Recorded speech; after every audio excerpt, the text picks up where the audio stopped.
Заповядайте в музея. Имаме временна изложба.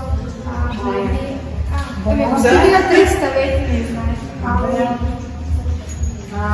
Аз съм учител в основно училище Димитър Благоев в Търново и това е един проект, който направихме с моите ученици. Керамични макети на обредни хлябове, които са просто едно към едно. Да. И благодаря тук на Мусенич.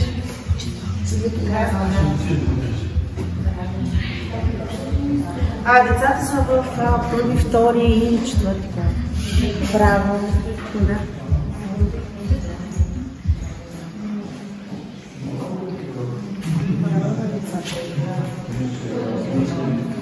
Тук виждате класическото керамично производство. Това са лампичките, с които са се светили в античността.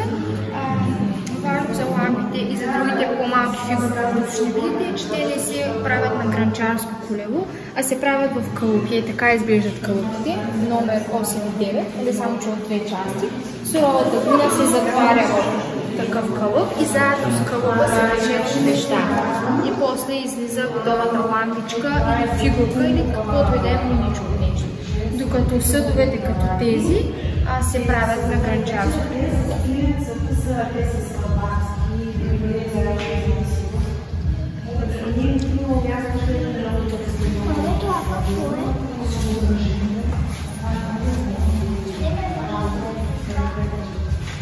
Също виждате съдове, представяне там, когато са играли в античността залове, такива фигури с, ние се наричаме сиротични мотиви, но тогава са били доста често разпространявани като амулети, давали с някакви пожелания за природи, с добри пожелания.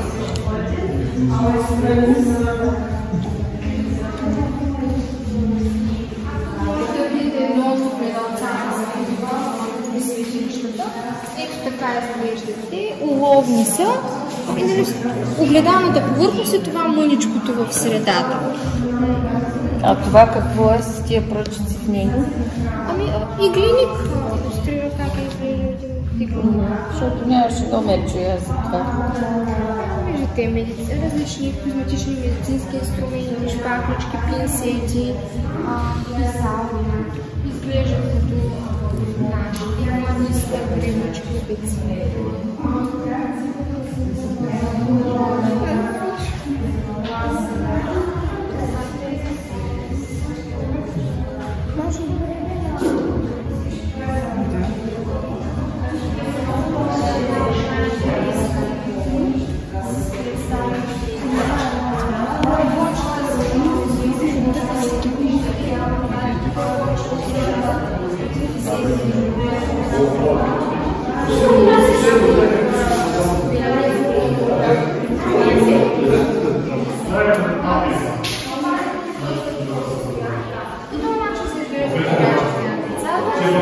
Кажете сега колко лесно да си чупят играчките и представете си, нали, тогава една керамична играчка, като изпуснете на земята, какво остава от нея.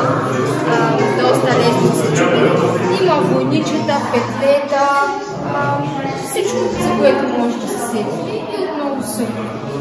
И тук вече виждате други кълъпи за по-фини украси. Номер 3.7, това е силен, който виждате на входа за нашия обект. Има един голям червен камък, който оказва къде е обекта. Силен е поставен там, тъй като много често го намираме из обекта. Той е един старец от свитата на Бог Дионис. Бог Дионис, знаете ли такъв Бог? Точно така, на виното и на веселието. И този дядо Силен е бил така най-подпиналия от свитата на Дионис, но за сметка на това е бил и най-мъдрия и често е давал на самия Бог разни съвети. И също така и други фигурки на различни богове, правени с кълъпи. Нали ви обясних, че не всичко може да се направи на гранчарско колело, някои фини древни неща ги притискат в кълъп и така ги изпичат. И змиите като украса много често се срещат в съдове от обекта. Да ги видите на няколко снимки.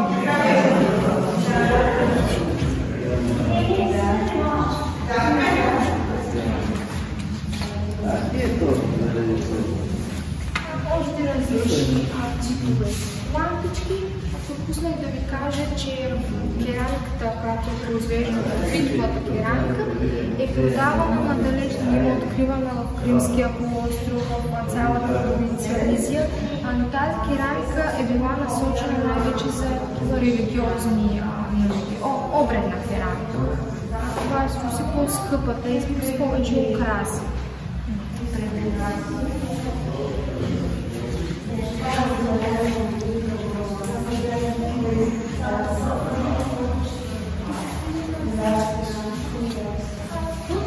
По-интересно може да видите унищожените съдове, които по някаква причина са ги забравили в пещите или са объркали температурата и ето така са се получили разпоръчани и развалени.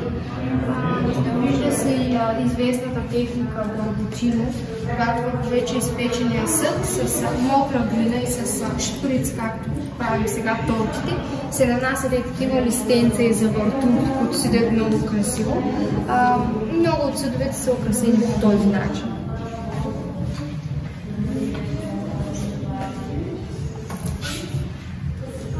Тук виждате части от статуята на голове, главата е на Зевс, това коремче, което се вижда на Венера. Виждате стъклена купа, което е приятелно да видите възстановена по този начин, доста лесно се чупят. Релеф с тракийския конник, който е много разпространен по нашите земи и листовете на соловина. Интересното при тях са и тези дупчици в главите, които виждате. Най-вероятно са имали лъчи с стърчали от там, някакъв благороден метал и тъй като е бил ценен този метал, са откраднати тези лъчи. И сега, знаете, в Америка на статуята на свободата пак има поставени такива лъчи. Традицията тръгва доста по-отдавна.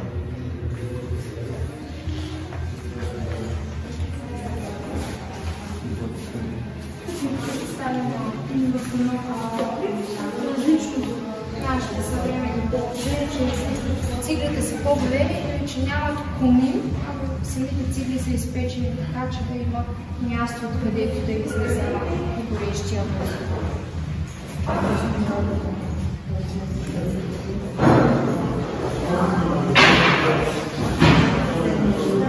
Тук е един капител запазен. В същия стил капител беше открит в кладенеца, само че в доста по-лошо състояние от този. Тук е бюста на императора Комод. Този император, може би си го спомняте от филма за Гладиатор, където и там носи такава наметка с лапи от лъв, където е вързано отпред. Носа му е щупен, най-вероятно, защото когато са го свалили от власт, обикновено жителите много често са се подигравали по някакъв начин с статуите на свалените императори. Понякога, ако статуята е цяла, просто са отрязвали главата на сваления император и са поставили на новия император, за да спестят средства за изработване на цяла нова статуя. Когато е било само бюст, може просто да са вбутнали поставката и да са му щупили носа. Тук виждате всякакви заключващи механизми, ключове, ключалки, съдове, отново един античен кевгир, който и ние днес ползваме, нашия е по-голям има дръжка. И селскостопански инструменти, ножица за стригане на овце, тук женските инструменти, тежести за стан. Знаете, предполагам, че античният стан, за разлика от този съвременния, не е вертикален, а хоризонтален. Кончетата висят от високо надолу и всяко конче свършва с такава тежест. И тези времена, които те за толкова години са се променили особено. И различни други инструменти, свързани с животновъдство и земеделие. Те продължават в следващата видео.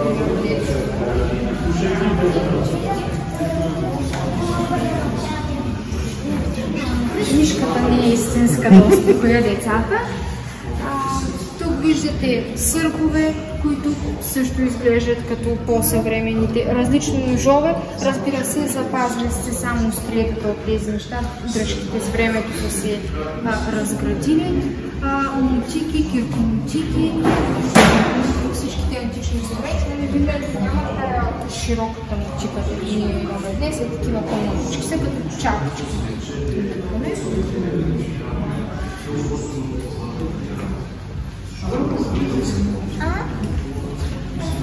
И тук тези, обърнете внимание на номер 8, на едното има запазени крачета, не знам дали виждате.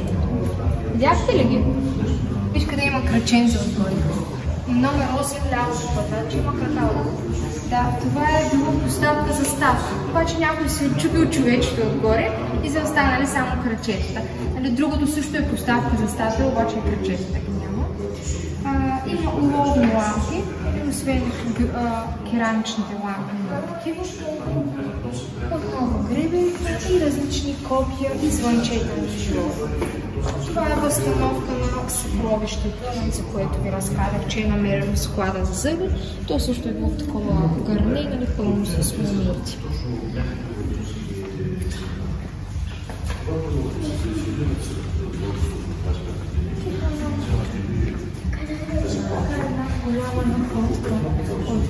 Това е колелона колесница, само че не сме намерили цялата колесница, нито едно друго колело.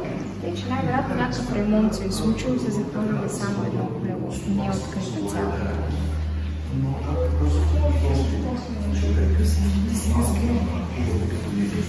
Сувенирите ги има и на Сергията.